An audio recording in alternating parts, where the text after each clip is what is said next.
زخارفها والوانها واشكالها البريه،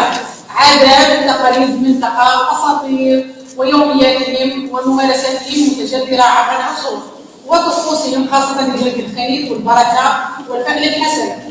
وقد دعا صيد هذه الزربيه عبر ارجاء الوطن وحتى العالم، فخصص لها عيد مؤخرا حولها الى عاصمه للزرابي تستقطب الزوار والاعلاميين. يبلغ وزن الزربيه بين 30 الى 50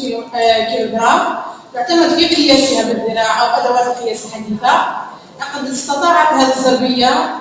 الصمود في وجه الزمن لانها تمكنت من ان تفوز على شهره واسعه سواء في المنطقه او خارج الجزائر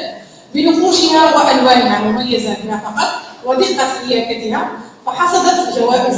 كثيره في تظاهرات وطنيه ودوليه. فما ينتجه مثلا حربي وقنشله نساء بخاصه من زرابي هو نتيجه عمل مضمن ودقيق ينطلق من تحضير الصوف ونقشه بآلة الكرداج التقليديه ثم تحويله الى خيوط بواسطه المغزل مرورا بالصباغه عن طريق المواد الطبيعيه في استخدام هذه نباتات الحنه وقشور الرمان قبل استخدام السنوات والسدايه لحياكه الزربيه. تصنع زربيه بابار على الوان النسيج التقليدي وتتم صناعتها يدويا وتسمى سدايه السدايد، والمتكونه من قطع خشبيه متوازنه من 4 جهات يتوسطها عمود افقي يسمى النيره، والذي يفرق بين الخيوط الخاصه بالغزل في عبقريه هندسيه للعجائز والرجامين. وتوجد ادوات اخرى تقليديه مساعده في هذه الحرفه الا وهي الخلاله والكرداج وعود النقش.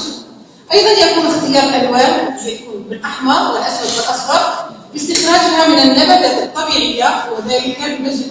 الاعشاب مثل الحناء قشور الرمان عود السواك وغيرها من الاعشاب خاصه التي تزخر بها منطقه خنشله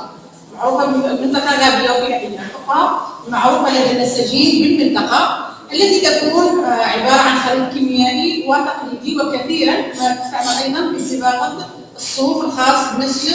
الشابيه والبرنوس التقليدي. وبعد قيام كل هذه التحضيرات يشرع في مرحله الموال او ما يعرف بالسدايه التي تمثل الهيكل الذي تنطلق منه عمليه النسج والربط بين الخيوط باستعمال ادوات نسيجيه مصقوله جدا متجهه افقيا وسط الخيط المعروف بالبيان، حيث يجلس الناسج وراء هذا الهيكل ويقوم بتحريك يديه التي تشق الخيط ذهابا وايابا وترصيصا بدقه وسرعه باستعمال الخلاله والصوت والمقص.